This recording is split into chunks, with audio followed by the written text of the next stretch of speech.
Hello and welcome to Daily Politics, reaching you from Trust TV here in Abuja. On this program, we discuss issues around politics, policy, and governance. I am Suleiman. To be or not to be? And if it is to be, why should it be and how?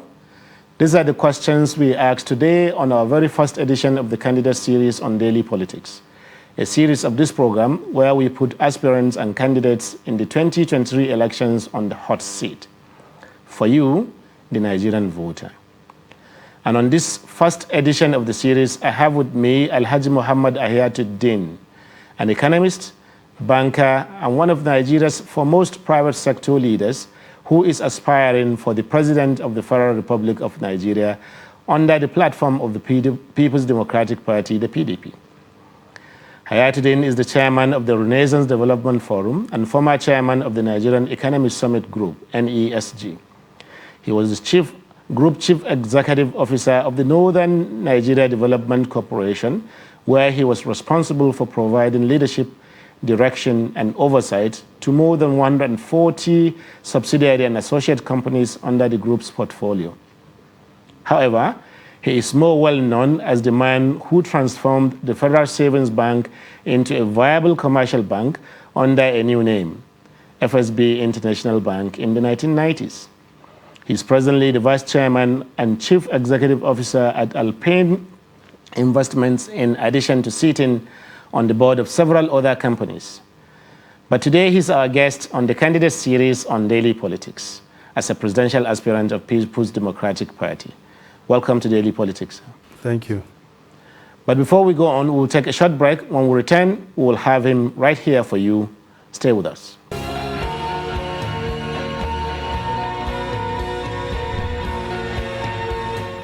Welcome once again, Alhaji Hayatudeen. Let me say, what was the motivation for somebody who has spent most of his time in the private sector over the past 40 years? What's your motivation for aspiring to be president of Nigeria?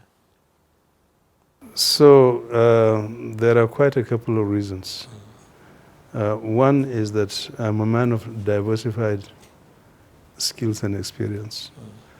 Although you say that most of my experience is in the private sector, in reality, when you look at my background, it does speak to diversified experience both in the public, the civil, and the private space, and we can talk more about that later. The most important factor that propels me to seek the high office of president is the fact that Nigeria is currently broken, and therefore it needs someone with the depth and breadth of skills and experience, a man of the moment, who is actually coming at the right time in order to fix the contemporary problems of this country. Number one, you are dealing with an economy that is currently in free fall and is been in that kind of vegetative state for almost 15 years now. It has progressively gotten worse over the years. Consequently, the degree of poverty in the country is unprecedented. We are the world's poverty capital, overtaking India a couple of years ago. The levels of unemployment are unprecedented at over 40%. Yes. The deterioration in social and economic infrastructure are at their lowest ever. Right now, the country hardly has any stable and adequate supply of power. At no time in our history have we witnessed such a breakdown in the power value chain.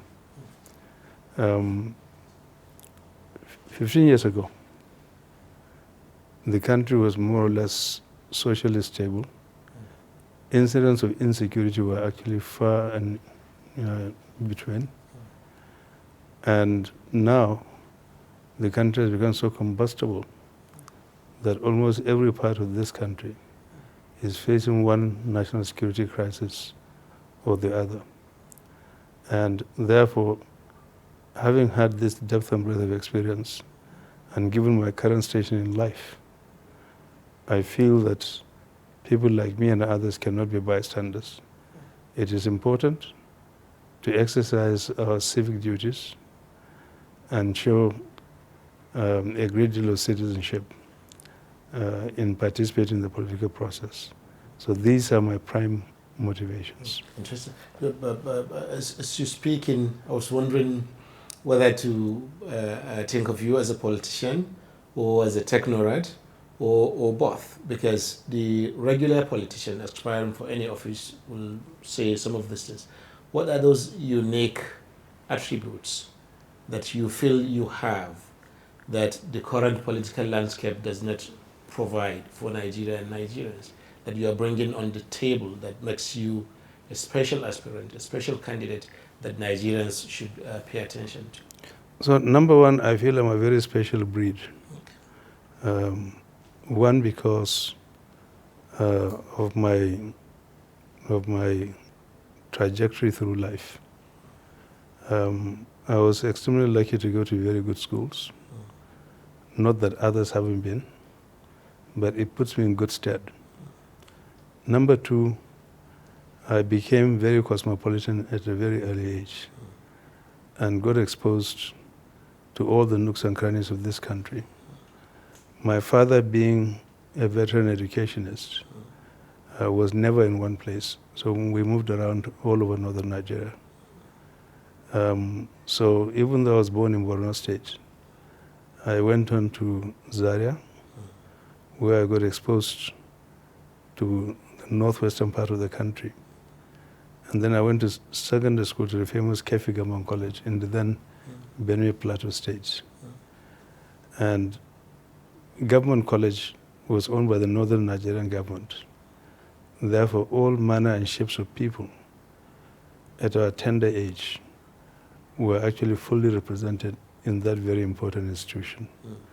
So I had a much broader view of what the North was in terms of its color and its splendor and its people.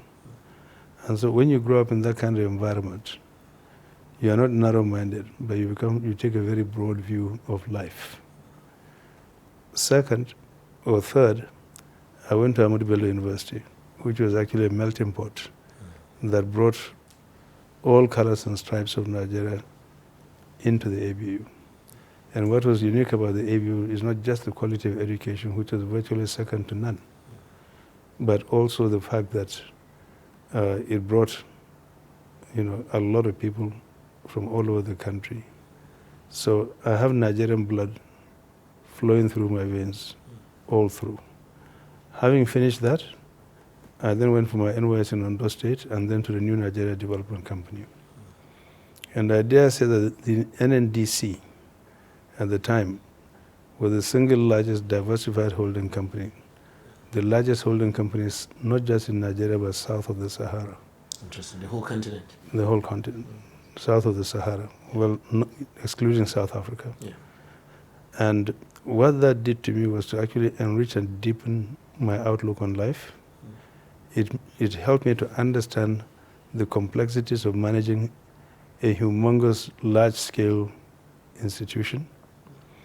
It made me understand how to actually deal with our shareholders, who are the 19 northern state governors.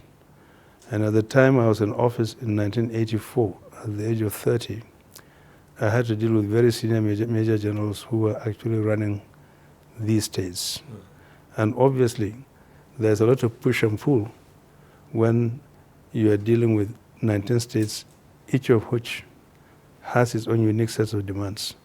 All of these pressures are then combined to bear on the GMD's office. It required a special kind of skill and a special kind of talent to be able to manage these complexities, reconcile the differences, strike compromises here and there in order to arrive at viable outcomes that are good for the group and also good for the states. Beyond that, I then went on to become a turnaround manager for FSB International Bank. Remember the time, like you said correctly in your introductory remarks, it was the defunct Post Office Savings Bank, or the old Federal Savings Bank. President Babangida had actually started the first wave of privatization and commercialization in 1988. And in January 1990, I was brought in as a turnaround manager to completely re-engineer the institution, move it away from a mono-product savings institution to then become a fully integrated commercial, corporate, and investment bank. And within a period of 2 years, I was able to turn the history of losses into profits, to privatize the institution, and also to get it quoted on the stock exchange. And we then became one of the most innovative and dynamic financial institutions in the country, competing with the very large banks that had existed for 80 or 90 years. Beyond that, I had actually participated in and out of government, not as a full-time employee, but as someone who was providing very, very important civic duties to the government. So we had then, in 1992, voluntarily formed the foremost economic think tank called the Nigerian Economic Summit Group, which was designed to bring about sustainable long-term economic development to the country by promoting policies which were aimed at opening up the Nigerian economy through a process of privatization, liberalization, and privatization. So, and it was in tandem with forces that were shaping the outcome of the globe, because globalization had then started, and it was therefore important to actually link Nigeria to the global train that was moving along a very positive and strong trajectory. Now, when you aggregate all of these things, it then provides you with the kind of attributes that gives you the ability to understand long-term strategic planning, visioning, dealing with very, very difficult situations, making sick institutions stable, turn them around, and make them very prosperous and very successful. I was an advisor to 3 presidents. I was chairman of Nigeria's privatization at one time. All of them were part-time appointments. Interesting. So I've also been involved in a lot of other civic duties within civil society itself. By the time you agglomerate all of these things, I think it gives me the kind of skill sets and the kind of experience required to manage any kind of complexity. Interesting. So, but I will certainly be asking questions later about your time at FSB, but also your work with the NESG, the Nigerian Economic Summit Group. But before let me take you a little back to your time at the New Nigeria Development Company. How would you transfer the skills and the experiences you had managing such a large company into a political context? I'm asking this question because in 2016, when there was this debate between Hillary Clinton and Donald Trump as candidates, she said that Trump was running on his record as a businessman, successful businessman, and she said that the skills for doing business, for running a business, are not easily transferred to running a country. So I think that question applies to you as well. How would you transfer those skills dealing with these 19 northern governors, all of them, but also dealing with these various subsidiaries of companies doing different things? How are those skills transferable to the job of running Nigeria as president? Well, that's an excellent question. I think the basic difference, no two situations are the same. And perhaps the argument that Hillary Clinton was advancing was slightly out of context in relation to my own experience. Interesting.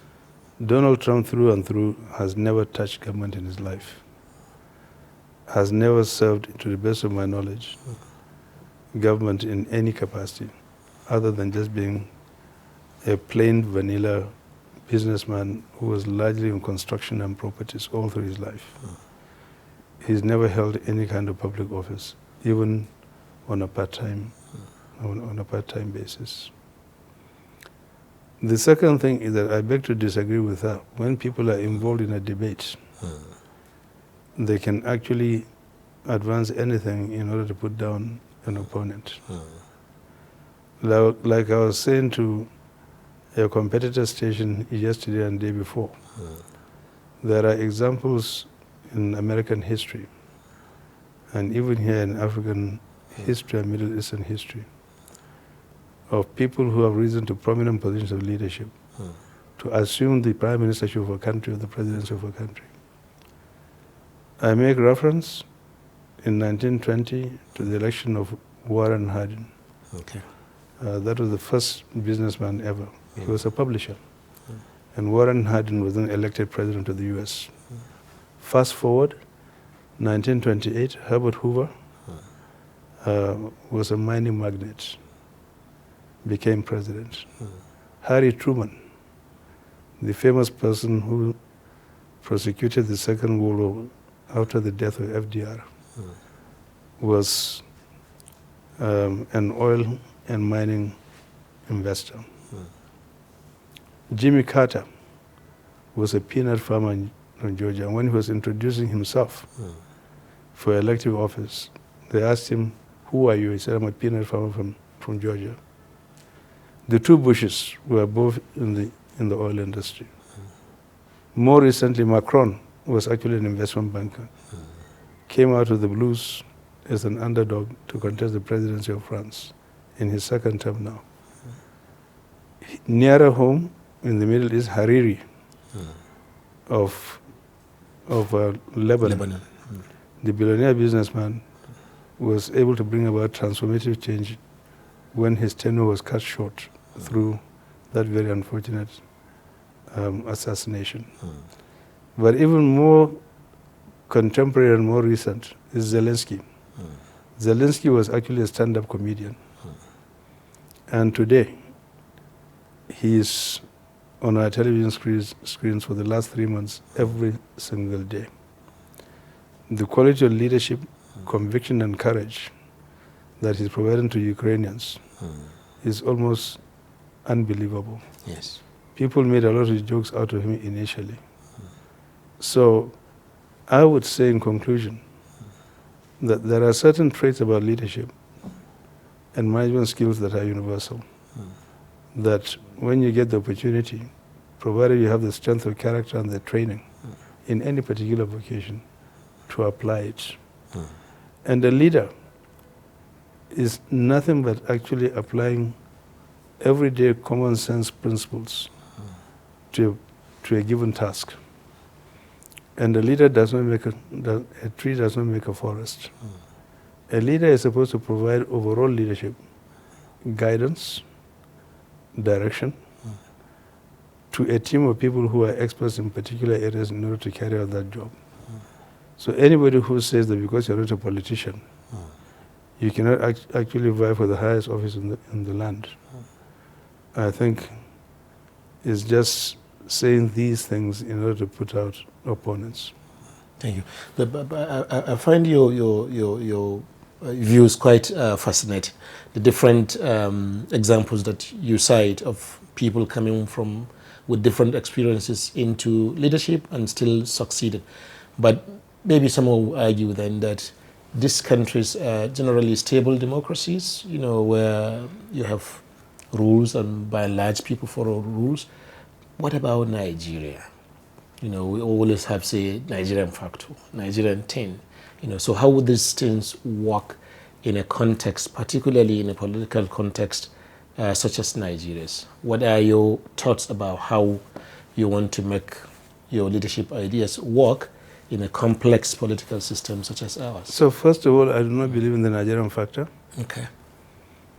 I believe that leaders who are well prepared, regardless of their background, are supposed to deal with the nuances and the complexities of any given environment. We make Nigeria complex deliberately simply because people are not really rallying around the Nigerian flag in order to promote the best interests of the country, but more or less putting before them their own personal interests and that of their friends and their families. In every normal society that is making huge progress on the scale of human endeavors, the interest of the nation that they serve comes first. And in serving that nation and making it a great nation that is globally competitive, that is very successful across all spheres of life, people are then able at the same time to be able to maximize their own interests. But if you put your interests first, you actually end up killing and smothering that country. And the final analysis, even your so-called enlightened self-interest does not get served. That's the way I would see that. And there are examples in the past. Nigeria's complexity has not gone anywhere. You may have said that it has increased over time, but there are people who once upon a time, came into leadership in this country and were able to do a phenomenal job within a short period of time. More recently, Mohammed came to office in response to the yearnings and aspirations of Nigerians for carrying out major reforms. Most of these were in the social and political space. Murtala spent 6 months, and within 6 months, I guarantee you that he did those things which perhaps any other ordinary person would have taken 7 or 8 years to be able to do. Interesting. Because he was a visionary, he understood and knew the yearnings and aspirations of Nigerians who could actually touch their pulse and responded quickly and vigorously. You might say that he was a military man, but he was a very, very determined person. Obasanjo, especially during his second term, came into office and was able to carry out and unleash bold economic reforms across a raft of sectors in this country.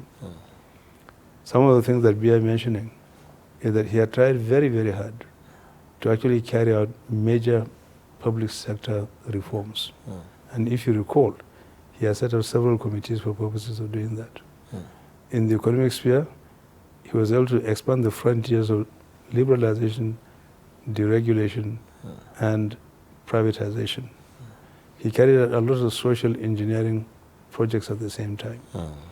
He was able to marshal global leaders to go to Scotland in order to reduce the burden of debt, not only on Nigeria, but in a number of highly indebted poor countries.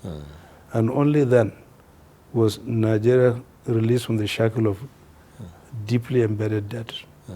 So I think a strong leader should be able to welcome a complex situation so that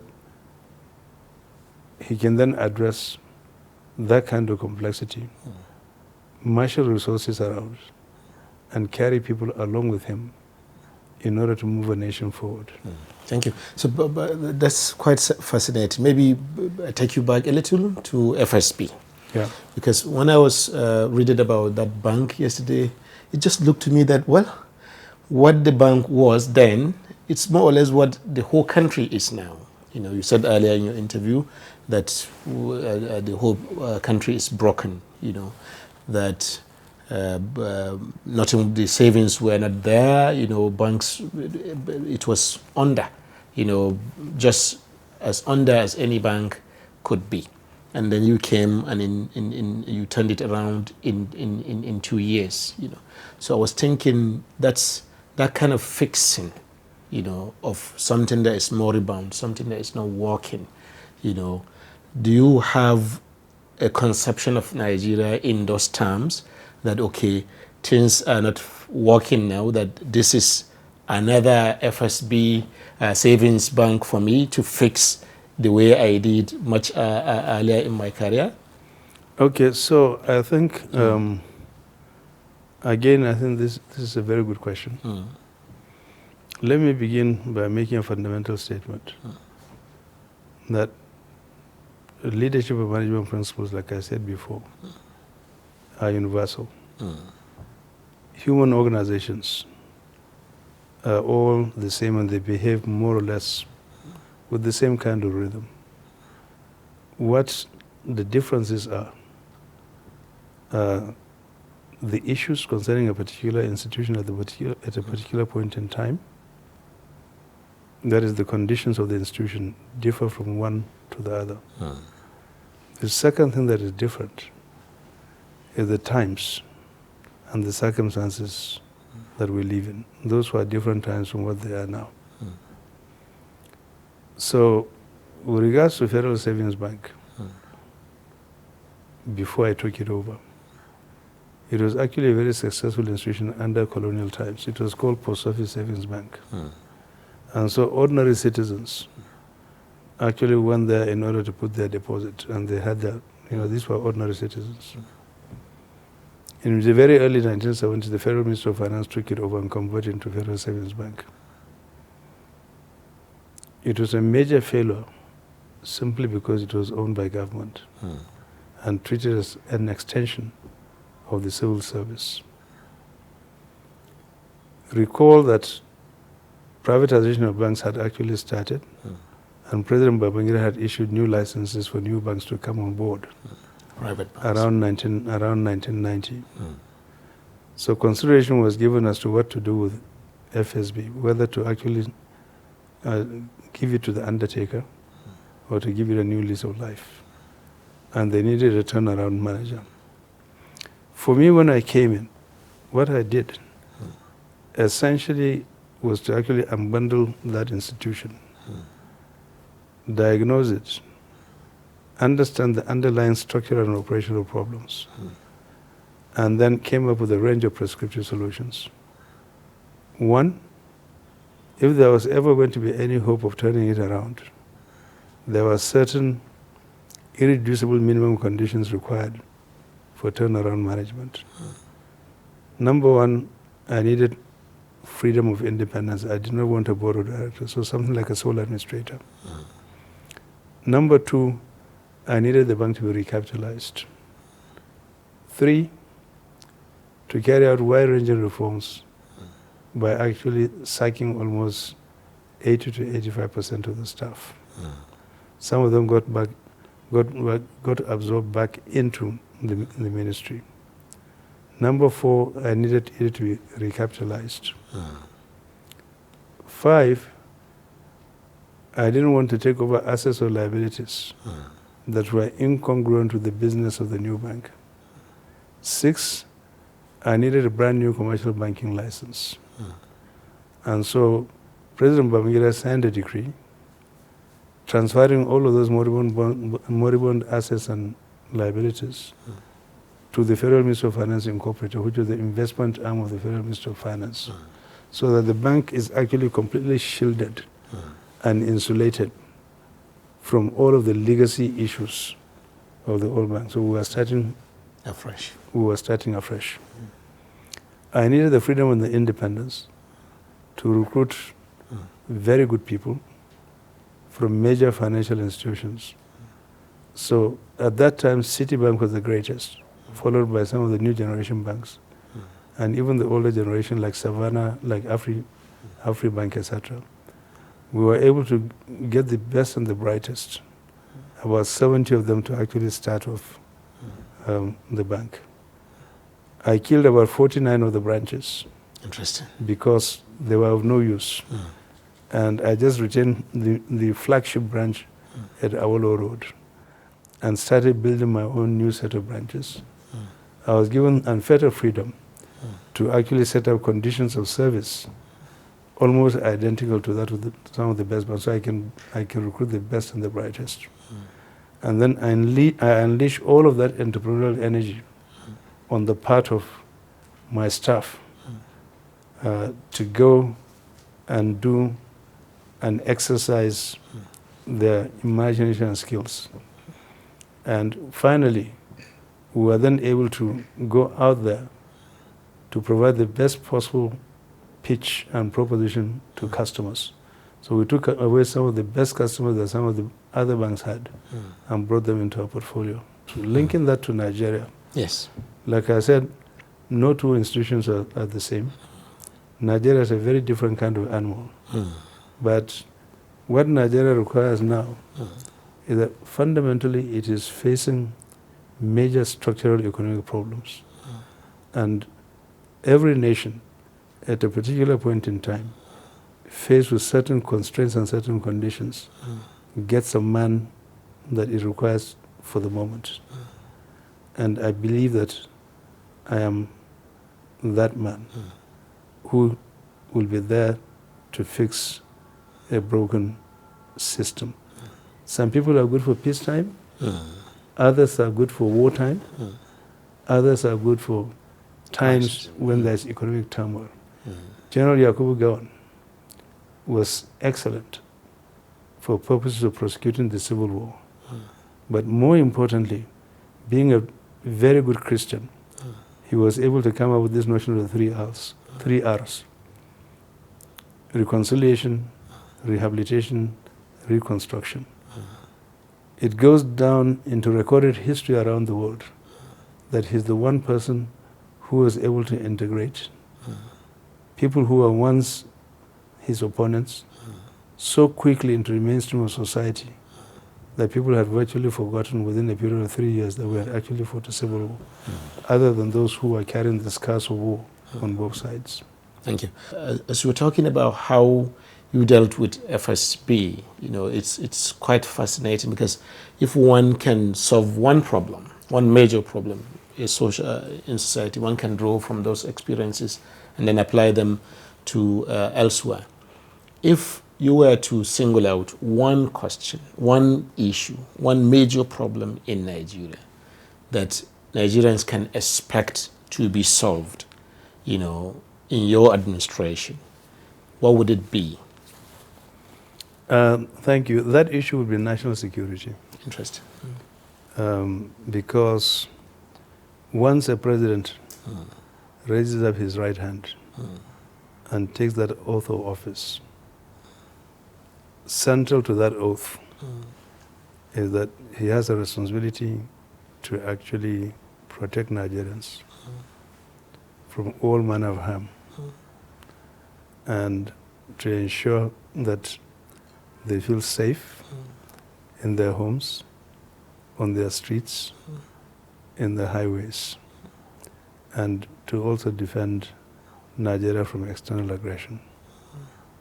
Second, you actually cannot move any economy forward and make life abundant for the greater number of Nigerians without making sure that they can feel safe, stable, and secure.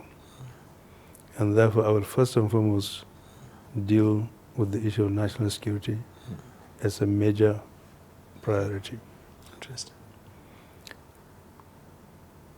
How would I do it? Yes. I would see security from a much broader perspective. Because since 9/11, nations around the world, both advanced nations and emerging nations, have redefined the notion of national security, because there are so many pieces that need to be integrated into the security ecosystem.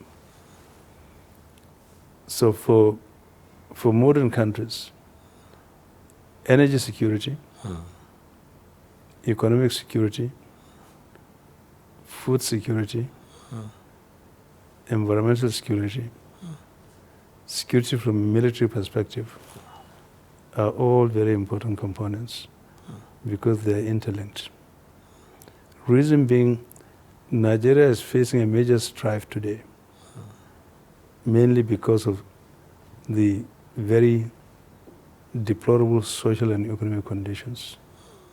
So when you deal with these issues, you have to deal with everything at the same time. Unless you have that kind of broad strategic approach, the chances are that you will deal with one issue and all the others will fall out of place. Sooner than later, you actually come back to where you began without actually optimizing the results that you set out to achieve. From a military perspective, it's not just about military strategy and weapons. It is very, very important to understand that the hundreds of thousands of young men who are busy, keeping themselves very busy on the ground, involved in terrorism, abduction, kidnapping for ransom, are doing so because they have suffered from huge deprivations. Their back is against the wall. They do not know what to do. Many of them are children on the streets without proper parenting. And many of them do not have any means of livelihood. Consequently, when people are frustrated and they are angry and they are pushed to the wall, the end for them justifies the means.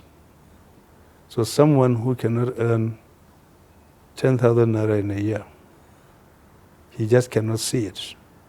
For you and I, that's the cost of buying petrol. For them, it's a year's income if they can ever see it. They suddenly embark on a lightning strike, kidnap people, maim and destroy, and they earn 10 or 50 million naira. That incentivizes them to actually do more and more and more. And easy come, easy go, they say. They get this money. They indulge in all kinds of things that they've never seen in their lives. And remember the proliferation of arms, the proliferation of drugs. A lot of them are on drugs. So when they kill people, they're not even aware of what they're doing. They rape little girls, kill their mothers and fathers and their grandparents, seize their farms, make them slave laborers on their own farms. And this has now become more or less a vogue, so to speak, all over the place. So the task of our military officers and our policemen is first of all to try to push that back. A, by increasing the size of the armed forces, by giving them all of the arms and the tools that they require to prosecute their jobs effectively, by ensuring that we're able to police our borders properly, by retraining them, because this is not a conventional kind of warfare, it's very, very unconventional. You can hardly see the enemy because they live amongst you. There are no defined borders. There is no way you can tell, there is no way you can actually define, victors and vanquished as in a conventional warfare. So you need to deploy a lot of intelligence assets into this. You need to motivate the armed forces and the police so that they can do a much better job. But even as you are doing this, and this is really the crux of the matter, even as you are doing this, it is important to remember that these people, because of population explosion, are actually swelling in numbers. Unless at the same time you are able to reconstruct the social values of our society and also create an economy that is traveling at a very fast pace, economic growth of about probably 10% per annum for the next 15 years. You are not going to create avenues for these people to become productive and active economic and social agents. You need to provide food for them. So that's why I said that National security has got so many phases. It also has a diplomatic aspect, diplomatic security. So these are the things that need to be put together in order to deal with the issue of national security. I would declare a national security emergency. Interesting. By declaring a national security emergency on day one, essentially what you're doing is actually bringing in all of the stakeholders, because security touches all of us. The knowledge and the experience of security does not just lie within the preserve of government itself. So journalists have access to a lot of information. Academia, who are specialized in security studies. International institutions and multilateral institutions that have been studying this to death. The United Nations. NGOs, traditional rulers, retired military and police officers of the good old days who are deeply experienced in this area, the private sector, civil society, all of them you need to bring them under one roof for a couple of months to actually go through this thing very, very carefully, diagnose it, come up with a range of solutions, and then all of these people then become goodwill ambassadors that actually go out there around the country in order to make pitches and become influencers and change agents to change the mindset so that we can actually temper this thing down. Thank you.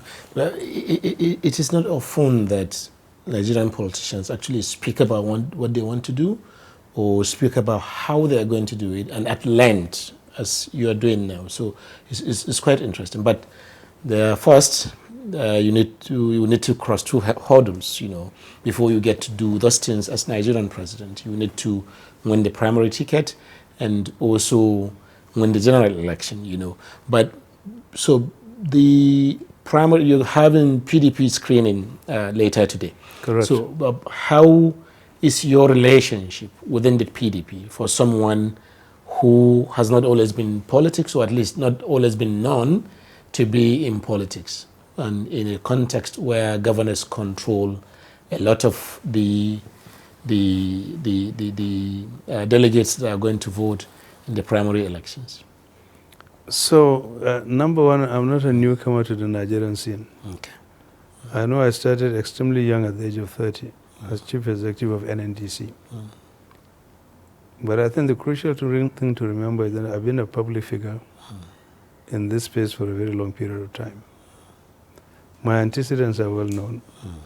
The various works that I have done are very well defined and well disseminated. The interesting thing about politics, which I've learned over the last 3 months, is that it is the one profession where it's completely open. And you get to have a seat on the table, like anybody else when you go. Third thing that bears mentioning is the fact that I'm making a pitch to the Nigerian people. And through a forum such as this, and many others that I've attended, plus all the visits that I'm making to the various states. And I'm going to be doubling down and tripling down on these visits in the course of this month.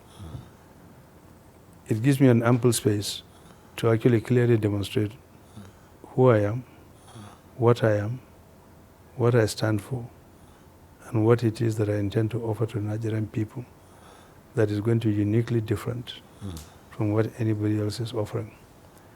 Because deep in my heart and soul, I believe I understand what it is that makes Nigerians tick, what it is that is actually deeply frustrating to them, and what it is that they need from their leaders in terms of deep-seated knowledge and understanding of the problem, the empathy that is required, the priorities that need to be embarked upon, to actually lift Nigerians completely out of poverty and put them on a whole new plane, to make sure that they feel safe and secure, to give their children and their grandchildren the kind of education and health services that they need, so that they can prosper and become successful in their lives. Because one thing that I've come to realize about Nigerians over the years, right from my childhood, that this is God's country. Nigerians are the most entrepreneurial people I've ever seen on the face of this planet. The only comparable example is the United States. We have a bundle of energy. We never ever give up. Under the right condition, we can be the most law-abiding people. And we have this insatiable, we know how to do deals and do good deals. Thank you. That's quite interesting. So another issue still within the political environment is the idea of zoning and consensus candidates. These are the two key issues that have continued to dominate debate, at least within the PDP. The idea that, okay, you now have a northern president, President Muhammad Buhari, so he should be succeeded by a southern one, whichever part of the south they may come from. But also the idea that you need a consensus candidate as a party in the opposition in order to defeat the ruling APC. How does your own candidacy, your own presidential aspiration, how do you see them working around these issues of zoning and consensus candidates, issues within your party? So I'm actually quite concerned that we are condemned to repeating the same mistakes over and over and over again. Any other country around the world, whether it's in Asia, in the Middle East, Latin America, or in the Western world, that manifests the kind of serious structural symptoms that Nigeria is facing today, would be wasting its time talking about peripheral issues like zoning and distribution of elective offices across geographical zones. I think there are far more deeper structural issues that should engage the attention of the citizens, who should be demanding a very high quality of debates of the main issues facing this country and how they can be solved. Instead, in one studio after the other as I move around, the central question that gets asked all the time is Buhari has run for 8 years, or that this thing should be zoned to the southeast. Somebody has even gone to court to get an expert motion to say that this thing should be zoned to the south, to the southeast. You either want a democracy, you want a dictatorship, or you want iron rule. The Constitution of the Federal Republic of Nigeria is very, very clear with regards to how we go about,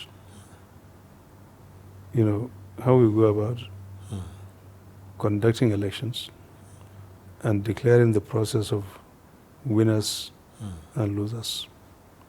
Absolutely. Every Nigerian who is qualified under the tenets of the electoral law and the Constitution is free and must be free to go and contest for any office of his choice. The Nigerian people should be allowed to decide whom they want. To now begin to practice a policy of exclusion, to say that it is now the turn of somebody else, and therefore you people just completely stay out, I think is the political equivalent of prejudice and racism, the way I see it. Interesting. It's short and simple. The Constitution does not give anybody, any of these people who are actually making these noises, any such lever. Is nothing but intimidation and blackmail. And nobody who is in his right mind, who is well informed, who is knowledgeable, who understands his own rights as a Nigerian citizen, should entertain this kind of thing for 1 minute.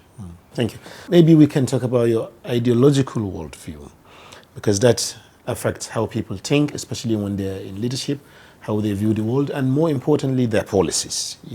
So, as a former chairman of the NESG, as someone who has advised governments previously, particularly Obasanjo's government, there's this idea that you're closer to neoliberal economic policies, privatization, and that such ideas may not necessarily be good for an emerging economy like Nigeria's. How do you respond to this? So, going back, say, 40 or 50 years, the world was actually divided into two neat compartments.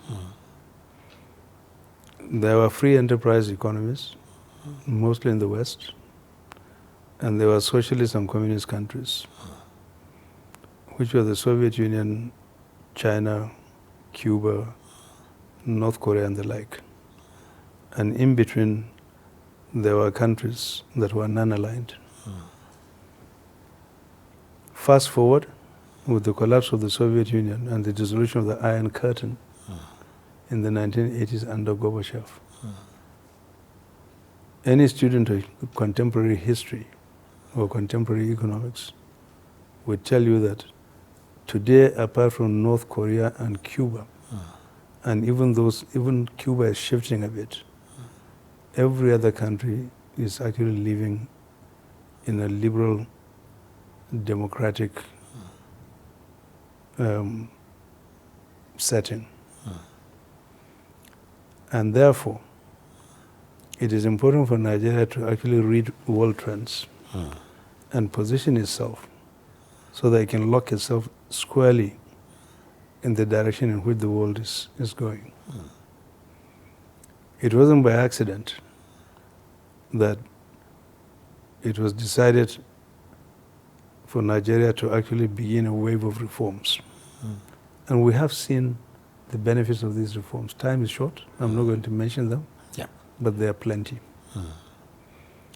Second point that we are mentioning is the fact that the evidence on the ground has abundantly demonstrated. I gave you the example of Federal Savings Bank back then.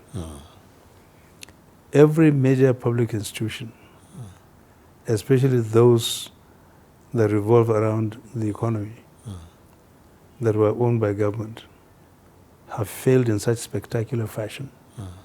But by the time they actually got turned over to the private sector, they have done a phenomenal job of growing output, expanding employment, paying taxes, etc. Where I agree with you is the need to have a social safety net. Because there is no kind of economic model that does not have its own set of problems. So you require a raft of regulations that ensure that businesses are able to conduct themselves with decency and in accordance with established norms and the laws of the country. And you must then also create a social safety net for the weak and the vulnerable in society. Thank you. So Nigeria is one country, and yet the problems are not exactly the same across the country. The northern Nigeria that you knew, the 19 northern states that you are familiar with when you were the chief executive of New Nigeria Development Company may not be exactly the same as the 19 states that we now have. Insecurity, unemployment, virtually all these indices was much worse in this part of the country than other parts of the country. It's not that the other parts of the country don't have problems, they do, but things tend to be worse here. And then in this election, this part of the country has the higher number of votes, as it turns out. So what's your message of assurance that, okay, I understand the issues, I have an idea, this is the idea? Okay, so there has never been a time that this country has actually been so sharply divided like now. One of the major tasks of the president as the chief moral agent of the country is to actually bring Nigerians back together by immediately instituting a number of confidence-building measures for people to realize that the president is the father of all, and therefore he must dispense equity, fairness, and justice. The child in Umar here, or the child in Yanagua, or the one in Yola, are one and the same. He will deep in his heart know that those are his own children or his own grandchildren. He will treat them almost as if they were his own biological children.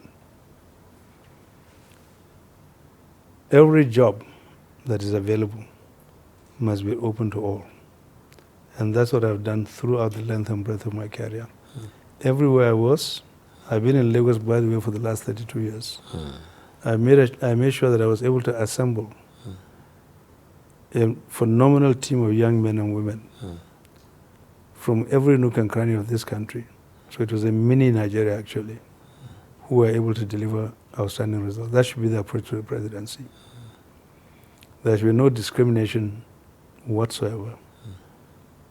Projects should be distributed based on the needs and demands and peculiarities of each geographical zone of the country. So once you build that confidence, you find people rallying to the flag in very large numbers. So unity is important. The second thing is that there are a number of countries around the world that have faced a lot of civil strife and wars and have completely become so inhumane that they lost their soul. More recently, countries like Rwanda, countries like Ghana, even countries like Liberia and Sierra Leone came back from the brink to rebuild their country. To be able to do so, they first and foremost had to build their social software, which is the ethos, the norms, the values, the cultural and educational institutions. That is the foundation. Unless you have a set of people who actually behave truly like normal human beings, there is nothing else in terms of layers of development that you put on that is going to hold sway. So one of the things I would do is to ensure that I'm able to rebuild our social, cultural, and educational institutions in order for people then to actually come together. The rest of it is them putting together all those pillars and economic and social blocks. And Nigeria, in no time, in my view, is going to shoot for the stars. It's been quite interesting speaking with you, and I hope that Nigerians pay a lot of attention to what you have been saying about how you want to turn Nigeria around. Nigerian votes permitting come next year. We hope to have you on our show again once more very soon. Thank you for staying with us, our viewers. As I always say, it is because you come to us. That's why we also strive to be here for you, bringing you guests and issues that are important to your politics, your economy, and more importantly, your social life. We hope that you join us again for another edition of Daily Politics on Trust TV. My name is Suleiman. Goodbye.